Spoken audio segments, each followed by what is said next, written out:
wala pa. Magme-makeup pa lang tayo. And panoorin nyo na lang ako. Kung magpe-fail ba o mag-success ang ating Spider-Man makeup. Iniisip ko kung color pink or red bang Spider-Man na makeup ang ating gagawin. Pero napag-isip-isip ko, anong naisip mo? Red na lang muna, tapos bukas pink naman. Parehas natin gagawin, hindi pwedeng hindi ko gagawin yung pink. Ito nga pala yung ating pang face paint. Drawing na tayo sa ating pagboboka. Tagal ah. Dito tayo mag-i-start. Kapalan na natin. Sayang hindi pala ako nakabili ng crystal na red and black. Panglagay sana. Hindi makalabas, laging naulan. Next is red naman. Siguro kung ibang tao ang lalagyan ko nitong face paint, mas madadalian ako mag-drawing. Nagsa ko sana yung pagsasarili ko eh. Kapalan natin. Ala! Kalimutan ako! Dito pala.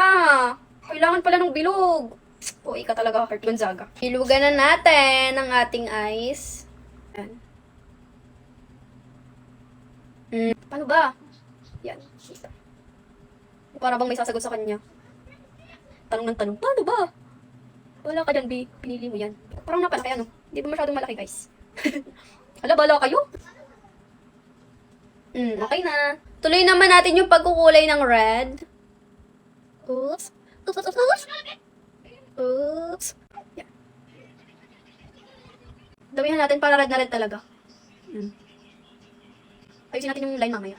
Pagkatapos ko. Kulay na to.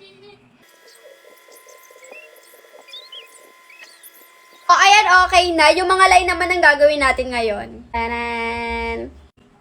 Isang straight line dito. Isa dito. Wala. Ang hirap pala na ito. Pag ako sumakses, sinasabi ko sa inyo. Ayan. Next, maglagay naman tayo ng pa-curve na line. Naging mukhang Spider-Man na siya, guys. Sino ka dyan? Trust the process.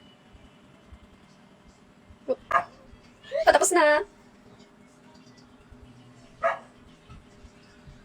Okay, tapos na yung web. Ngayon naman, lagyan natin ng white dito sa mata.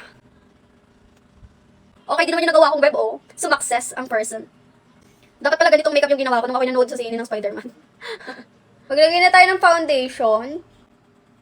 Para takat ang ating makeup dito sa kabilang side. Next, concealer. Blend. Next, mag-eyeshadow muna tayo. Dark color. Ito, black. Konti lang. Ay, konti lang daw. Dito lang tayo sa part na to. Maglagay naman tayo ng highlighter dito sa inner part. Iyan. Para pakak.